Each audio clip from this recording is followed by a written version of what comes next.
guys, so today I wanted to do a video about like the day in the life with an eating disorder versus a day in the life without it.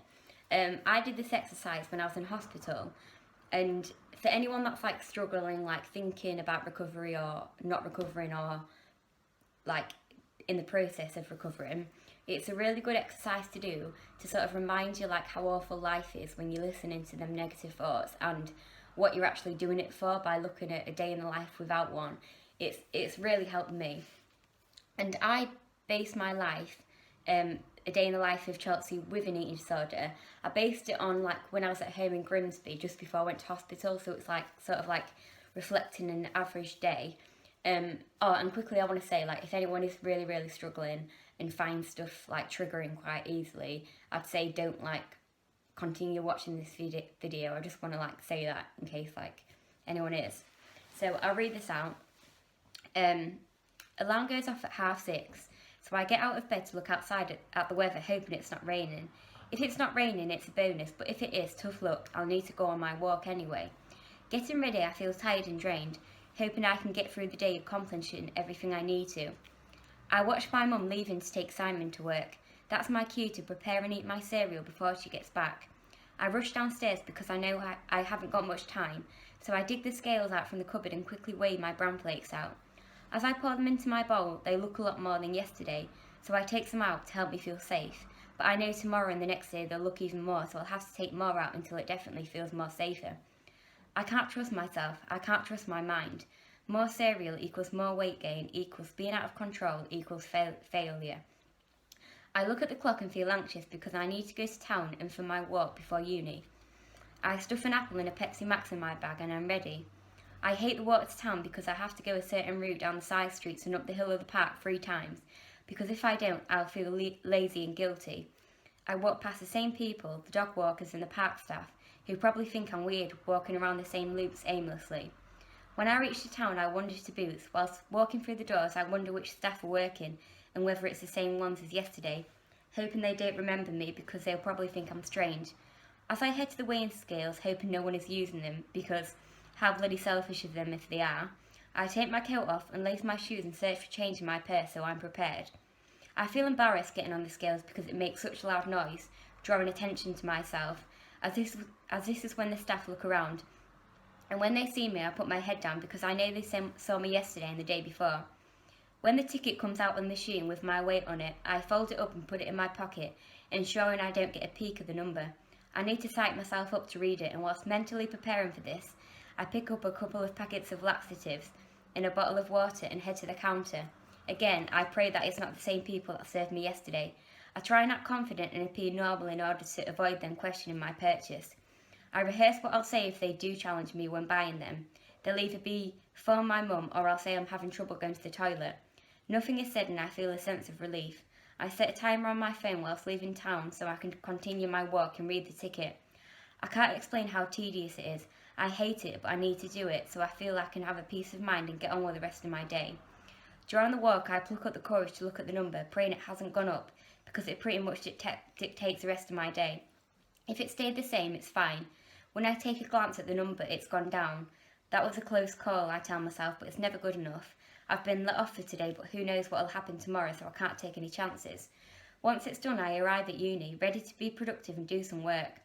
I spend an hour or so on the computer, half-heartedly typing an assignment, feeling in a world of my own, and all I can think about is how lazy I feel sat down.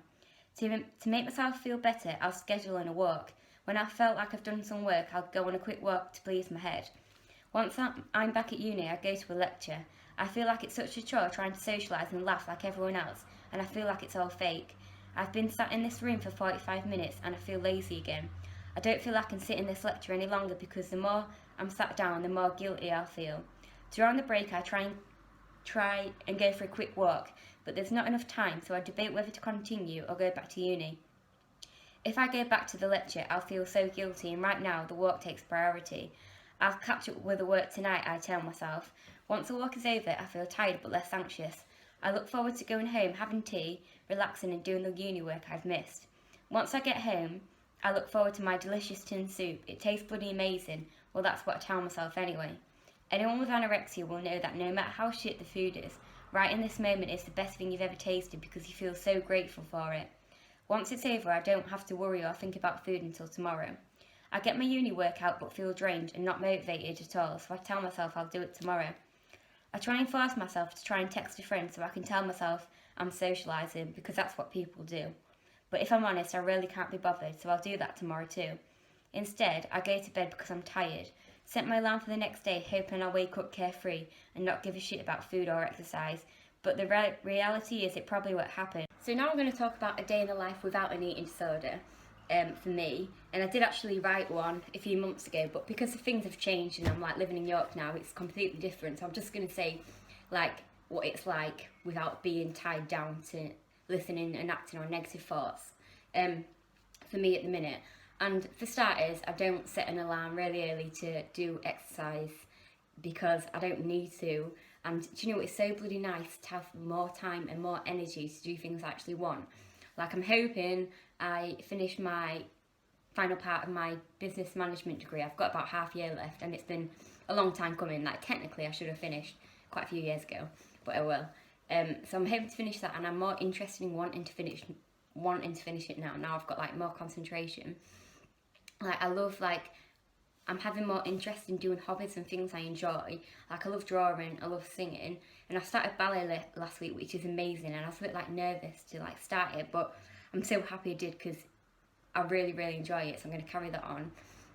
When I meet with friends and family, it's so much better because I feel like I'm more there, like more alive, and I feel like I'm me more, so I don't have to spend all my energy trying to put on a front when actually I'm feeling quite drained. Like, that doesn't happen anymore, so that's nice. And also, like, I don't plan what I'm eating on a day-to-day basis. I eat what I want when I want. Like, I have like puddings and stuff every day. I love it. I love food. Sometimes I still feel like guilty depending on what my mood is like, but the guilty thoughts don't last and I manage them in more like a sensible way. And also, I'm hoping to do some volunteering. I've applied to work in an adolescent inpatient unit as a volunteer because I'd love to help people, and that's kind of what I want to do now with my career. Like, I've never really known what I want to do, but now I do, so it helps me like work towards a focus. And the lady rang me the other day about it. She was really nice, so I sent my application form and I'm hoping they'll get back and it'll be positive. So yeah, I'm hoping for that. And I would definitely suggest, like I said before, people that like are struggling or like can't see a way out, to definitely do a day in the life for you with or without an eating disorder, because it'll help you to remind yourself what you're working towards, or if you're like feeling down and like relapsing or whatever, it reminds you about why you shouldn't go back to it, because it's not really life to live. Like, I appreciate life so much more now because I'm actually enjoying it rather than just existing. So yeah, definitely a good exercise to do, and thank you for watching.